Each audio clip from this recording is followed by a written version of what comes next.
ፀሐይ ይወጣለት ፀሐይን አምጥቶ ያደሰው ፀሐይን በሰማይ ላይ የሚያበራው ድሮን የታጠቀው በድሮን እያሉ ከማሲንጋ እስከ ምናምን ድረስ የሚያለቅሱበት ስርዓት ማለት ነው። ይህንን መካድ አንችልም። 17-18 ዓመት ቀድሞ እነ ኤርትራ የማይታጠቁትን መሳሪያ መስራት አለብን የሚለውን አብይ እየነገርኩ ነው። ከኤርትራን ጋር ብንዋጋ የሚገዛው ትጥቅ የሚጠቀሙበት የኮሚኒኬሽን ስልት የነሱ ባለመሆኑ ድሮን በማርሞት ድሮንነት ምለዋለን። አምራችነት ማለት ነው። ሻጭነት ማለት ነው። የማይሸጥ ሀገር አይኖርም። የማያመርት ሀገር አይቀጥልም። እፍ ብሎ አወራራግፎ ለመለስ ዜናዊ ስድብ ያዘጋጀን ወረቀት አራግፎ ኢህአዲግ ወያኔ በሚለው ቦታ ላይ ብልጽግና ተክቶ ነው ያነበበው። የአረብ ተላላኪ ይሏቸዋል። አረብንም አለማወቅ፣ አረብንም በአግባብ አለመጠቀም፣ የምትሸጠውም ሳይኖር ከዛ ለመሸጥም ገበያ ወጥተህ ለመላላክም ወጥተህ አይ ለመላላክ እንኳን አትሆንም ስትባል አስባችሁታል? ምንም የተሸጠ መሬት የለም፣ የሚሸጥም መሬት የለም። ባህር አይሸጥም። በተላላኪዎች የተገነጠለ ለተላላኪዎች ያደረ የማለ ግን ተላላኪዎቹ ራሱ አቁሞ የረሱት ማንም ስለ ጭወ ስለመጣ ስለሄደ ከሁሉም ጋር ተጫውቶ ከአሜሪካም ከቻይናም ከቱርክም ከዩኤ ጋም መስራት የቻለውን ተአምራዊ ሰው ነው ተላላኪ ሊሞክረው የተረሳ ሰውዬ። ሙድካስት ነው እንደ ሙዳችን የምናወራው እንደ የምናወራው እንደ ሙዳችን የምናወራው እንደ ዘመኑ እንደ ጊዜ የምናወራው ደማቅ ነበር ቦልድ የሆኑት ነው።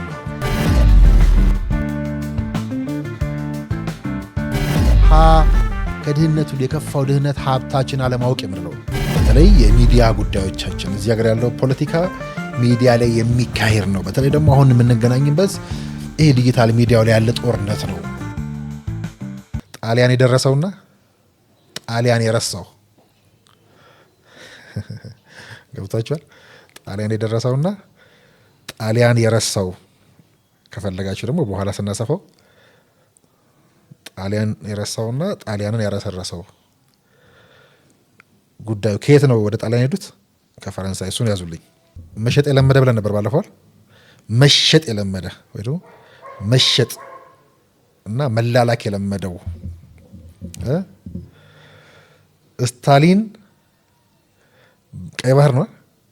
ስታሊን በቀይ ባህርኛ ስታሊን በቀይ ባህርም በቀይ ባህርኛም ብለን እነኚህን ጉዳዮች እነካካና የነካካዋቸው ጉዳዮች በራሳቸው በጣም ሰፊ ናቸው። በጣም ቀን ሙሉ ማወራባቸው ጉዳዮች ናቸው። የሚገርማችሁን ከጦርነቱ ዋዜማ ጋር አንድና ያው ናቸው። በኋላ እሱን ስናየው ታዩታላችሁ። አሁን ያለው ክስ፣ የሁለቱ ውሃዎች ፍልሚያ፣ የነ ትራምፕና የነ አሜሪካ ፉከራ ሽኩቻ፣ ከዛ ማሲንጋ ባለፈው መግለጫ ሰረዝናት አይደል? ፈልጉት ለምን አወጣ? የዚህኛው የጦርነቱ ዋዜማ ጋር እንዴት ይገናኛል? መጽሐፉን ስንገልጥ እናየዋለን። ጋዜጠኞች ስለሆናችሁ ይሄ እንዳልነው እንደ ሙድካስት እንደ ሞድካስት እንደ ሞዲያ እንድንማማርበትም ማለት የሆነ ነገር ሲገጥመን አንድ ጉዳይ ላይ ምንድን የእኛ ሚዲያ እንዴት ነው የሚዘግበው እንዴት ነው የሚያየው የሚለውንም እንድናይበት ነውና ምናልባት አለባበሴ ኢሱን መሰለኝ ኢሱ ያገኘሁት ጊዜ እቺ ልብስ ለብሶ ነበር የነበረውና የምታውቁት በዚህ ልብስ ነው እናንተ ቅያሬ ያለውም አይመስለኝ መግለጫው ላይ ላያችሁ። አሁንም አብይን ለመምሰልም ሲጋጋጥ የሚለው ሳትም ያቺኑ ሱፍ ያቺኑ ከረባት ነውና ለማንኛውም ዋናውም ግን ቀላል ትመስላለች። ዋና ጉዳይ እቺ ነች። እቺን እንኳን መስፋት አይችልም በራሱ። በነገራችን ላይ እዚህ ሀገር የተሰራ ነው። ሜድ ኢን ኢትዮጵያ ነው። ፀሐይ ወጣለትና ፀሐይ የጠለቀበትን እዚህ ውስጥ ታገኙታላችሁ። በኋላ አወራላችኋለሁ። ጣሊያን የደረሰው ሰውዬና ጣሊያን የረሳው እንጂ ይሄን የሚሰፉትንም እንኳን ሀገር አሳጥቷቸው የተሰራው ቡልጋሪያ ማዞሪያ ያለው ካይድ ጋይዱ ነው ያሰራው። ኢትዮጵያ መስፋት ጀመረ። ጨርቁም የኢትዮጵያ ነው፣ ስፌቱም የኢትዮጵያ ነው። ሚስጥሩን ሁሉ እዚህ ውስጥ እናየዋለን። ቅድም ያልኳችሁ ቀልድ አይደለችም። ቀልድ ትመስላለች አይደል? ጥሩ መነሻ ሆናኛለች። ግን አሳያችኋለሁ። መሸጥ መላላክ የለመደ ያልነው ፀሐይ ወጣለትና ፀሐይ የጠለቀበት ጣሊያን የረሳውና ጣሊያን የደረሰው እዚህ ውስጥ ሁሉ ይሄን ጨዋታ እናየዋለን። ተራ ይመስላል። ለማንኛውም ግን ጎበዝ ሰዎቹ የኢሳያስ ወይ ደግሞ ኤርትራውያን ጎበዝ ኤርትራውያኖችም ሲንጀር እንኳን ሰርተው ማይኖሩባት ሀገር ሆና ተሰደው እዚህ ሹፎን እየሰፉ ነው የሚኖሩታል። ሴቶች ታውቃላችኋል። እዚህ ጎበዝ ሰፊ ናቸው። ማንኛውም የሚለብሰውንም አያመርትም እያልኩ ነው። የለበስኩት የሀገሬ ምርት ነው እያልኩ ነው። ማይገናኝ ይመስላል። ይገናኛሉ። ጉዳይ ዋናው ጨዋታ እሱ ነው። አምራችነት ዋናው ፍልሚያ እንግዲህ ያው ኢኮኖሚ ብለናል። ኢትዮጵያ እርሻ ብቻውን ቀን ሙሉ የምናወራለት ነው። ኢንዱስትሪው አለ፣ ማዕድኑ አለ፣ ቱሪዝም አለ፣ ቴክኖሎጂ። የምስራቅ አፍሪካ ትልቁ ኢኮኖሚ ስነሳ ያልኳችሁ ይሄ ልብስ ኢሳያስ ይመስላል እንዴ? ቅያሬም የለውም ብያለሁ። አያመርተውም ብያለሁ። እዛ ውስጥ አምራችነቱን ፈልገው አምራቿን ኢትዮጵያ ፈልጋት። ድሮን እያመረተ ሰላም የለም ሀገር ላይ ይላል። ጥይት እየገዛ የሚያርከፈክፍ የሚተኩስ ሀገር ድሮን ተሽጦ ለመላ አፍሪካ ስንዴ መግዛት እንደሚቻል የማይገባው ደናቁርት። ድሮን በማምረትነት ውስጥ ድሮንነት ምለዋለ እኔ አምራችነት ማለት ነው። ሻጭነት ማለት ነው። የማይሸጥ ሀገር አይኖርም። የማያመርት ሀገር አይቀጥልም። ጣሊያን የደረሰው ጣሊያን የረሳችው እዚህ ጋር የጣሊያን ቅጥቅጥ ዝም ብሎ ድሮ በጣሊያን ቅጥቅጥ መኪና እንኮራ ነበራል። አሁንስ ፀሐይ ይወጣለት ፀሐይን አምጥቶ ያደሰው ፀሐይን በሰማይ ላይ የሚያበራው ድሮን የታጠቀው በድሮን እያሉ ከማሲንጋ እስከ ምናምን ድረስ የሚያለቅሱበት ስርዓት ማለት ነው። ይህንን መካድ አንችልም። ይሄ ድሮን ያባንናቸዋል። ቅድም ያልኳቸው ነው ስነሳ ስለዚህ ልብስ አወራር አምራችነት እያወራው ነው ጓደኛዬ። ስለ ድሮን እያወራው ነው። ፀሐይ የጠለቀችበትና ፀሐይ የወጣችለት ያልኩ ለውዳሴ መስሎ ነው ካድሬ ሆኜ ፕሮፓጋንዳ ልሰራ። እሷም ቅድም የለበስኩት ልብስ የተመረተ ነው ስልህ 17-18 ዓመት ቀድሞ እነ ኤርትራ የማይታጠቁትን መሳሪያ መስራት አለብን የሚለውን አብይ እየነገርኩ ነው። ከኤርትራን ጋር ብንዋጋ የሚገዛው ትጥቅ የሚጠቀሙበት የኮሚኒኬሽን ስልት የነሱ ባለመሆኑ ከሰሪው አካል ጋር ውድድር ለማድረግ የኛ የሶፍትዌርና ሃርድዌር ቱሎች ዓለም አቀፍ ስታንዳርዳቸውን ይጠብቁ ይፈለጋል። ፀሐይ አምራችነት ያኔ ጣሊያን ስትወጋን መልሳ ልትወጋን ስትመጣኛ በቆመን የቀረንበት መልሳ ልትወጋን ስትመጣና እኛ ዛሬ እኮ በአምራች ዘርፍ እኩል ነን። ፀሐይ ጃንሆይ የሞከሯት ፀሐይ አውሮፕላን ጣሊያን ወሰዳታል። አሁን ኢሳያስ ያኔ 11 ቀን ቆይቶ መጣ ጣሊያን አይደል የሚያናገረው ራሱ አጥቶ ማለት ነው የሚሰማው አጥቶ። ሰውየው ከፈረንሳይ ነው ወደ ጣሊያን ሄደው አያዩት። የሚለያዩ ጉዳይ ነው ሁለቱ። ጣሊያን ሲሄድ ራሱ ለምሳሌ ጣሊያን የደረሰው እያቸዋለሁ ጣሊያን ያረሰረሰው ብለን እንዲያው እስኪ ካድሬዎቹ እንኳን በዚህ ደረጃ ማወደስ አይችሉም እንበልና ምን ማለት ነው? ፀሐይን ተደራድሯ መጣል ጠቅላይ ሚኒስትሩ ተደራድሯ መጥቶ አሱቦ የታስቀመጣት አድዋ ሙዚየም መቀመጡ ዝም ብሎ ይመስላችኋል? ቅኔ ነው። አድዋ አልጠናቀም ብያለሁ። አድዋ ሙዚየም ላይ ባለፈው ማክረን አበባ ሲያስቀምጥ ዝም ብሎ ይመስላል? እውቅና እየሰጠው ነው የባህር በር ጥያቄ። ይህን አድዋነትን እያደመቀልን ነው። ዛሬ ፈረንሳይ ሲገኝ ደምርበት። እሱን አምጥቶ ጠቅላይ ሚኒስትሩ ፀሐይ ማረጋት አሳደሳት። አሳድሶ ቁጭ ያረጋት። በእርግጥ ኢሳያስ እዛ ያልኳችሁ አንድም ሄጃ ይቻላል ቀለም እንኳን መቀባት ያልቻለ አንድ ቀለሙን እንኳን ያልተቀየረ ህንፃ ያለበት ሀገር ጥይት የበሳው ህንፃ አልታደሰም ነገር ያለው በዚህ ሂደት ውስጥ ተወሱን ሜሎና ዛሬ ጠቅላይ ሚኒስትሩን እጅ ከምን ብትለው ይኸው ቀለም መቀባት የማይችለው ቀለም መቀባት አይደለም ከሱ ተሻግሮ ፀሐይ ሁለትን አምርተን ድሮን አድርገን እያዋጋን አይደል አየር ላይ እየበረች አይደለም ፀሐይ ሰራን እኮ ኢትዮጵያ ውስጥ እኛ ከዛ በዛ ፍጥነት ፀሐይ መሰራቷን ያወቅነው እንጂ ጠቅላይ ሚኒስትሩ እዛ ደርሶ ከመጣ በኋላ ነው። ልክ ውጊያ እንደተጀመረ ከአሁኑ ሲርበተበቱ አይታችኋል።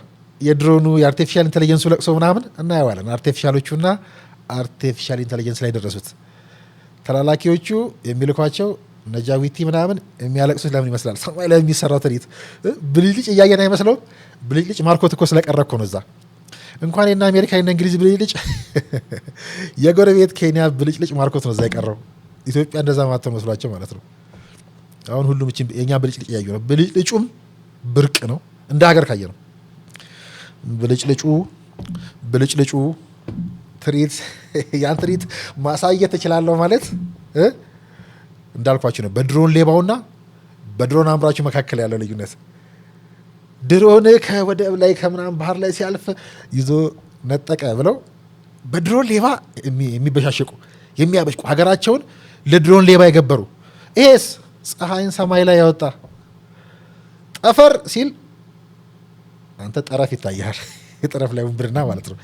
እዚህ ውስጥ ሁሉ ፈልጉት እንግዲህ ኤርትራ ሄጄ ኤግዚቢሽን ያየው ጊዜ የኤግዚቢሽን ልዩነት እዚህ ሊሳለቁ ይሞክሩበት ተላላኪ ቻናሎቻቸው ጠፈር እንኳን ማለት አይችሉም። እንኳን ጠፈር ላይ ለመውጣት እንኳን ስለ ጠፈር ለማሰብ ጠፈር ማለት አይችሉም። ተመልሳችሁ ስሙስ ሊተኪ ሲሞክራው የጠቅላይ ሚኒስትሩ ስፔስ ጉዞ ተብሎ አንደኛው ተላላኪያቸው ዝም ብሎ የሰራውን ዜና ተከትለው ሲሄዱ ጠረፍ ነው ያለው። ጠፈር እንኳን ማለት አይችልም። ይሄ ቀላል ይመስላል አይደለም? ጠረፍ ላይ ቆሞ መዝረፍ፣ ጠረፍ ላይ ቆሞ ጎረቤት ሀገራትን ተዋሳኞችን ማወናበድ የለመደ ሀውካም ስለ ጠፈር እንዴት ያስባል?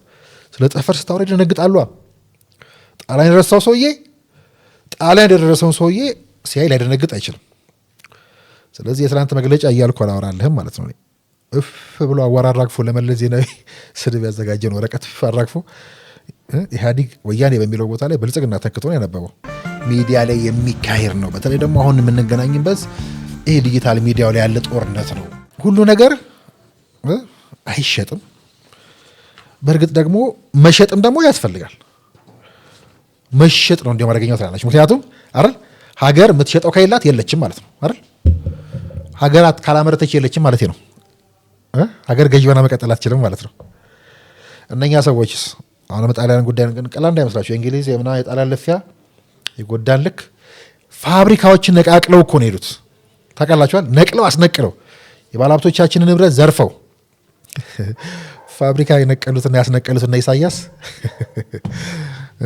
የሳህን ፋብሪካ የብረት ፋብሪካ የምናምን ነቅለህ ዛሬ ወይ ትግራይ ወይ ምናምን ጎረቤት ገብተህ ሳህንና ብረት ሰርቀህ ትወጣለህ ማለት ነው። መሸጡ ነው አደገኛ።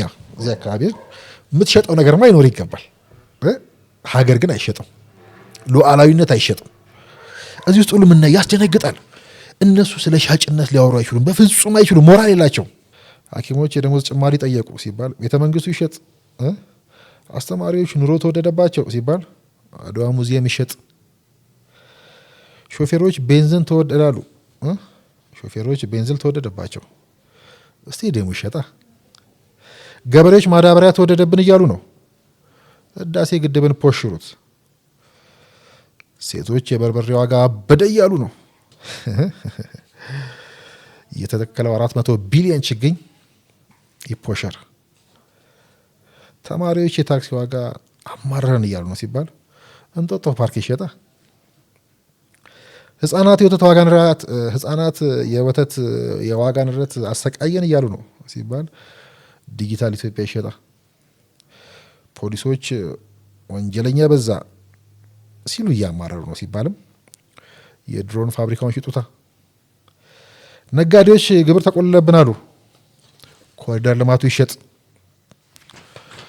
ደላሎች የደንብ አስከባሪዎች ወከባ አማረረን እያሉ ነው፣ የመንገድ ዳር ንጽህና ቤቶች ይሸጡ፣ እንትን ጠየቁ እንትን ይሸጥ፣ አማረሩ ይሸጥ፣ ኢትዮጵያ ሰላም ራቃት ኢትዮጵያ ራሷን ትሸጥ። መሸጥ የለመደ እናቱን ያስማማል ነው ይባለው ትክክለኛው አባባል። መሸጥ የለመደ እናት ሀገሩን ሊሸጥ ሲጋፋ ይውላል ነው ብሎ አሁን ያለውን ግፊያ ስናየውና እንዲዎች ማሟሟቂያ ነች። ቅድም ከነገርኳችሁ ካነሳሁላችሁ ጉዳዮች ጋር በሙሉ ግን የሚያዝ ከመሸጥ ብለን ነበር ባለፈው። ዛሬ ደግሞ ትንሽ ጠበቅ አድርጌዋለሁ። መሸጥ የለመደ መላላክ የለመደ ይሄን አሁን ከምናየው ትኩስ ጉዳይ ጋር እያያዙ ለምሳሌ ኢሳያስ መግለጫ ውስጥ ታነሱ ትችላላችሁ። ኢሳያስ እንኳን ደፍራ እኮ ተላላኪ ያለች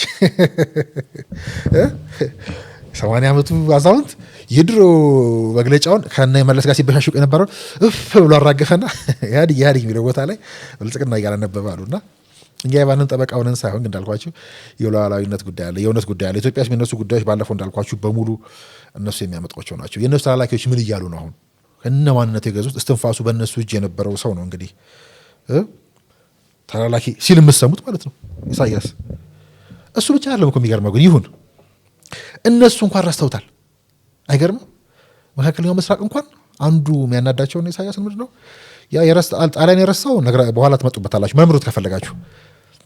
እነሱ ገትረው ትሄዱ ለእነሱ እንኳን ያልሆነ ላስገነጠሉት የአሜሪካና እንግሊዝ እንኳን የማይሆን ስርዓት መሆኑ እንደተጠበቀ ሆኖ በሰው ኃላፊነት የሚከሳችሁ እኮ እዚህ መካከለኛው ምስራቅ አንደኛ መንግስት አሁን ለምሳሌ አብይ በመካከለኛው ምስራቅ ጉዳይ ላይ ሲቀድም ስትራቴጂስት ነን የሚሉ ሰዎች ይመጡና መካከለኛው ምስራቅን እኮ ረስተናት ነበር ይሏቸዋል። ከዛ ተመልሰው ይመጡና የዋዜማው ላይ እናየዋለን የአረብ ተላላኪ ይሏቸዋል። አረብንም አለማወቅ አረብንም በአግባብ አለመጠቀም ከዛ በአረብ መረሳት ደግሞ አሰባችሁታል አንተ በምትለው ኢሳያስ እንግዲህ እነሱ ሎሌ ነው አይደል? እነሱ እንኳን እኮ ረሱት አትሆነንም አሉት። ቢንዛይድ ዩኤ እንግዲህ በጣም ኢንቨስት የምታደርግ ሀገር ነበረች አይደል? እኔ ሄጃለሁ ብያቸዋለሁ። ያረፍኩት እነሱ አየር የሰሩት አሰብ ላይ የምታርፉበት ራሱ እነሱ የሰሩት የኤሚሬትስ ቤዝ ነው። እንደዛ በብቸኝነት ኢንቨስት አድርግ የነበረች ሀገር በቃ አትሆነኝም ብላ የተወችው የረሳችው ቋንቋውን ማንነቱን ሽጦ አረብ ነኝ ሌላ የሚሞክር ተላላኪ ይህን ሲያነሳ ማሰብ እሱን ተውት፣ እኛ ያገባንም እሺ እንበል። እነሱን እንኳን ይዞ መቆየት የማይችል ከዛ ዛሬ እኛ የምንከሰሰው በዩኤኢ መሆኑ ለመላላክ እንኳን አቅም የለህ። ለመላላክ ራሱ አቅም ያስፈልጋል። ባይዘው ታውቃላችኋል። ተላላኪ የሆነ ሀገር ሰጥተኝ ነው ምን ላደርገው? ግን ጥሩ ተላላኪም አይደል ጥሩ ሻጭም መሆኑ እኮ ይጠይቃል። የምትሸጠውም ሳይኖር ከዛ ለመሸጥም ገበያ ወጥተህ ለመላላክም ወጥተህ አይ ለመላላክ እንኳን አትሆንም ስትባል አሰባችሁታል? እንደዚህ አይነት ሰው ወጥቶ ስለ ኢትዮጵያ ግን ብለው ገብቷችኋል። ከሱ በላይ አረብ ተላላኪ አልነበረም እና ያስገነጠሉት ምዕራባውያንም እንደዚህ ተስፋ ቆርጠው እንዳልኳችሁ ወደ 4 ኪሎ ጉዞ የጦርነቱ ዋዜማ ላይ እናየዋለን አይደል? የእነ እንግሊዝ ሚና አይደል? የእነ አሜሪካ ሚና ምን ነበር? የትውልድ አደራ የራስ መንገሻ ስዩም የአፄ ዮሐንስ የልጅ ልጅ ግቡና አንብቡ መጽሐፋቸው የትውልድ አደራ ላይ አለላችሁ። ብዙ መጽሐፍ እንዳለ የተከመረው መጽሐፍ ይነግራችኋል። ምዕራባውያኑ ሴራ በኤርትራ መገንጠል ላይ የተፈራረሙት እንግሊዝ ታውቃላችሁ። ሲያፈራርሙ ሲያስገነጥሏችሁ ያስገነጠሉት እንኳን ተስፋ የቆረጡበት በተላላኪዎች የተገነጠለ ለተላላኪዎች ያደረ የማለ ግን ተላላኪዎቹ ራሱ አቁመው የረሱት ማለፉት አስተሳሰላችሁ። ጣሊያን ሄዶ ኢሳያስ 11 ቀን ይቆዩ 14 ቀን አስባችሁታል? የኢትዮጵያ ጠቅላይ ሚኒስትር 11 ቀን ስንት ቦታ እንደሚሄድ አስቡት። ኢትዮጵያ በ11 ቀን የት እንደም አክቹዋሊ ረስተውት ነው የገነጠሉትን ሀገር ረስተውታል አይሆንም ብለው እሱም ሄዶ እዛ ደጅ ገትረውት ፕሮፐርሊ ማራሳ ኢሳያስ 1 ቀን ከሀገር ወጥቶ ማያደርሰው አይደል ማለት 11 ቀን ምናምን የቆየው ጣሊያን እሱንም አገናኙት። ከዛ ይሄ ሁሉ ዘመን ደግሞ የረሳችሁ ከዛስ ደግሞ ይነግዳሉ እኮ የአሰቦች እንትን አፋሮችን ይሸጡላቸዋል። ከአፋሮች ገዙት ጣሊያኖች መሬቱን ይሏቸዋል። ከዛ የአፋር ባላባት ይሏቸዋል። እነሱ ፊያስ ይነግሯቸዋል። አሁን ያ የሚወቀሰው ሰውዬ የእሱ የልጅ ልጅ ያለና የአያቴ አጥንት ይረፍበት በሰላም ይረፍበት ተዉት ይላል። ምንም የተሸጠ መሬት የለም፣ የሚሸጥም መሬት የለም። ባህር አይሸጥም። ተላላኪው ማን ነው የሚለው መመርመር ይቻላል። ሰሞኑ የአሜሪካ መግለጫ ውስጥ ፈልጉት ከፈለጋችሁ። አረ የአሜሪካንን መግለጫ ያስቀየረችው ሀገር ናት ተላላኪ የምትባለው። ሌላ ሀያሉ አሜሪካ የዋዜማው ምዕራፍ ስነሳ ወደ 4 ኪሎ እየኩን አልኳችሁ።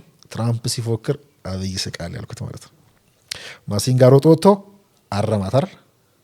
ማረም ብቻ አይደለም የድሮን ጨዋታ መሆኑ ደግሞ ሌላ ድሮን ብለው ውስጥ ይወስዳቸዋል። ጦርነቱን ያኔና አሜሪካ ሰሩና አሁን በህዋትም ተስፋ ቆርጧል። ታውቃላችኋል አሜሪካ ኢሳያስ ድሮ በቃ ገንጥለው ረሱት። በቃ እንዳልኳችሁ ጣሊያን እንደደረሰውና ጣሊያን የረሳው የሚለው ስፈልጉት እውነቱን ዓለም እንዳትነኩ ያለንን ደፍረን የነካ ነው እኛንን ተላላኪ የምንባለው ማለት ነው። ከደፋሮቹ ጋር ትከሻ የተለካካው ማለት ነው። ከነ ፖምፒዮ ጋር ሱዳን ላይ እኩል የቆመውን መሪ ማለት ነው ተላላኪ ብሎ የሚከሰው እሱስ።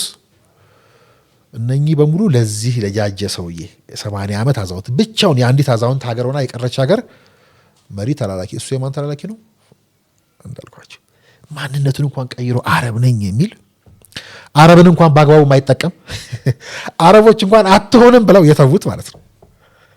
እኛ የሚረብሹን በሙሉ ደግሞ የዚሁ ተላላኪ መሆናቸው መሸጥ የለመዱ መሸጥ ምን መሆን በአግባቡ ያልገባቸው ማለት ነው። እቺ ምንድነው እቺ ሰነቀረችብን ሻቢያ የምትባል ኃይል ተላልክ ታስተዳድር የነበረውን ጉዳይ በሙሉ እዛው ተፈልገው ከዛ ይሄን ሁሉ የበታተነበት አብይ አህመድ በመጣ መጀመሪያ ገና 1 ዓመት ሳይሞላው እኮ ነው የባህር ኃይል ስምምነት ተፈራረመው። እንዲያለ መቅደም ያስደነግጣል።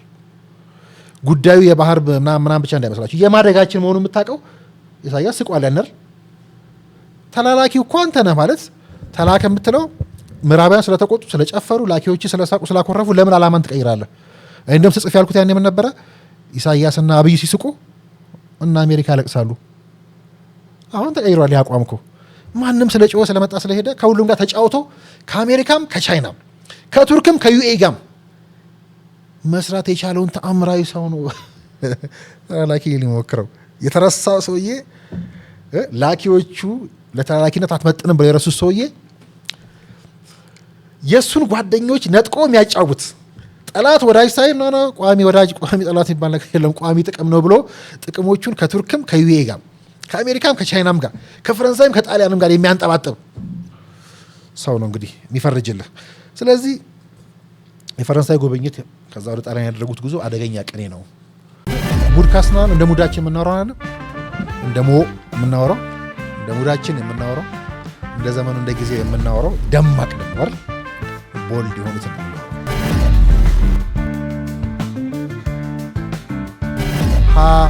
ከድህነቱ የከፋው ድህነት ሀብታችን አለማወቅ የምንለው በተለይ የሚዲያ ጉዳዮቻችን እዚህ ሀገር ያለው ፖለቲካ ሚዲያ ላይ የሚካሄድ ነው። በተለይ ደግሞ አሁን የምንገናኝበት ይሄ ዲጂታል ሚዲያው ላይ ያለ ጦርነት ነው።